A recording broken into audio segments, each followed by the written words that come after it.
Nama saya Haji Cijni bin Sahdan sebagai penghulu di Kampung Jemureng tu. Di Kampung Jemureng tu seramai ada mempunyai seramai dekat 400 buah rumah dan penduduknya kurang lebih dekat 2,000 orang di kampung tu lah. Jadi ada juga masjid sebuah, surau sebuah, sekolah rendah kerajaan sebuah dan tadika, dan juga ada mempunyai library sebuah dan pusat sumber sebuah. Sumber pendapatan di Kampung Jemureng itu ialah pertanian seperti sawit, berkebun seperti buah-buahan, sayur-sayuran dan lain-lain lah. Dan juga ada yang mau berusaha sarang walid, banyak juga di kampung tu lah. Aktiviti unik di Kampung Jemureng tu seperti minyak sekiu, buah sekiu. Buah sekiu tu adalah dari pokok liar di hutan, yang mana pokok ini berbuah bermusim, lebih kurang dalam 4 kali 5 tahun sekali. Itu adalah sumber pendapatan dari Kampung Jemureng tu juga, ialah sumber uniknya di Kampung Jemureng tu. Sejarah minyak sekiu tu dari dulu-dulu mari sudah ada pokok sekiu. Dari dulu-dulu mari juga tidak ya sudah ngambil pokok buah sekiu tu. Buah sekiu tu bermusim, kata saya tadi bermusim. Ianya pokok liar di hutan, di tebingan sungai, agak jauh dari kampung. Ianya jadi bila bermusim, orang kampung memutip buah sambil memproses ialah untuk dijadikan minyak. Masa tu lah hanya untuk perasa aja, tapi banyak perasa dalam masakan lah kegunaannya.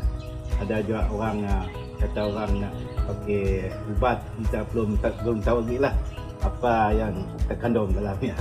Jadi kena tu kegunaannya untuk perasa aja minyak sekiu tu.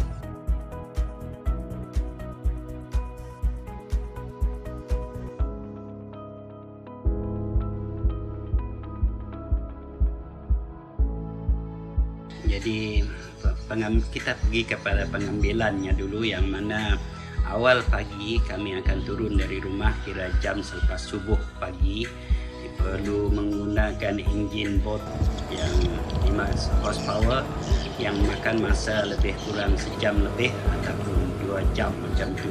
Barulah sampai ke kawasan pokok-pokok sekiu, yang mana pokok sekiu ini adalah tumbuhan liar di hutan di tepian sungai. Jadi dalam perjalanan kami 2 jam itu barulah sampai ke kawasan itu, dan mengambil buah sekiu ini adalah dengan pengayak, yang mana buah sekiu ini timbul di atas permukaan air bercampur dengan daun-daun yang terkumpul di bawah oleh arus. Jadi itulah yang dikumpul kami sepanjang hari sampai pukul 1 tengah hari barulah balik. Dan dalam perjalanan balik 2 jam, pukul 3 ataupun pukul 4 baru sampai ke rumah lagi, yang mana kami akan mengasingkan daun-daun ini tadi dari buah sekiu itu sehinggalah sekiu itu menjadi bersih. Kemudian setelah sekiu itu dibersihkan, perlu dijemur sehingga kering. Untuk memastikan buah sekiu itu kering, kita perlu goncangkan dengan tangan sehingga mengeluarkan bunyi sekiu itu bergoncang isinya.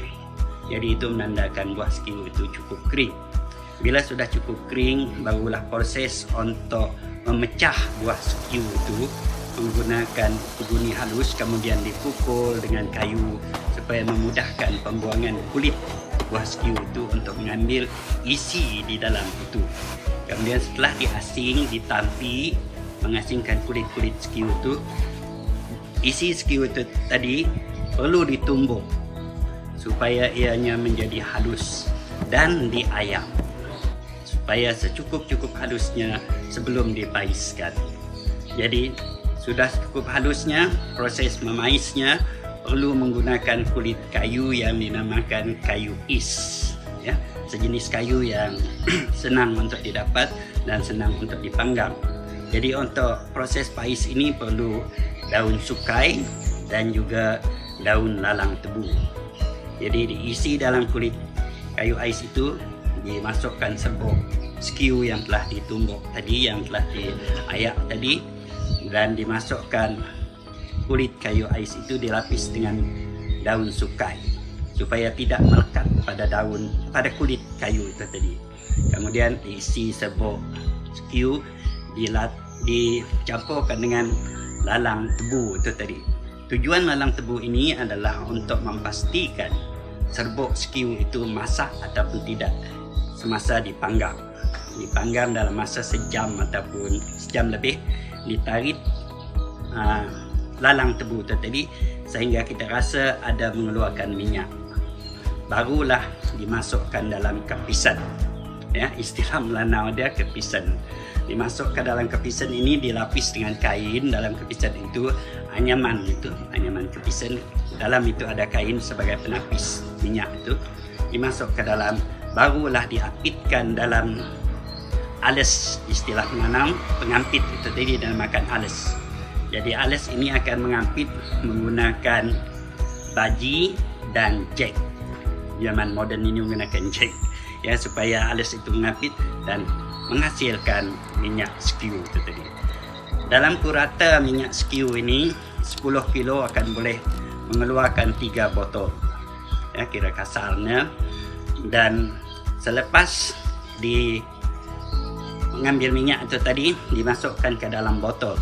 Saya suka nak kongsikan untuk botol kecil soda tu, botol kecil RM25, botol Maggi kira RM250, dan botol yang tinggi besar tu 500, kira kandungan 500 ml. Jadi itu yang proses pertama. Ampasan skew ini tadi ataupun umas itu tidak dibuang, dia akan buat proses kedua.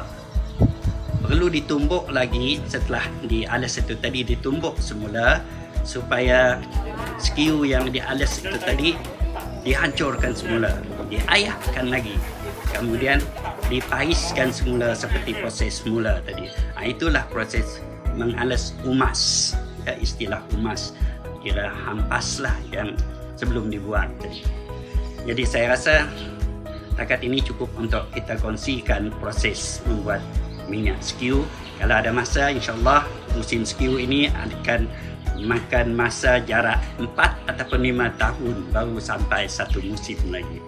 Jadi itu dapat saya kongsikan. Terima kasih.